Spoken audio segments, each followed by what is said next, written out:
ఇప్పుడు ఎలాగుందంటే మనిషి రూపంలో ఉంది. దేవుని స్తోత్రం.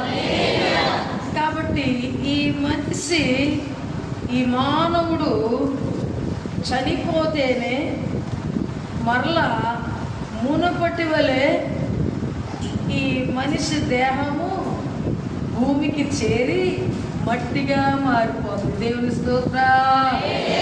హల్లెలూయా. ఇది మన్నుతో చేయబడినటువంటి దేహము కాబట్టి ఈ దేహం అనేది ఎప్పటికైనా కానీ భూమికి చేరవలసిందే. భూమికి చేరవలసిందే. ఎక్కడి నుంచి అయితే వచ్చిందో తిరిగి మరలా అక్కడికే వెళ్ళిపోవాలి.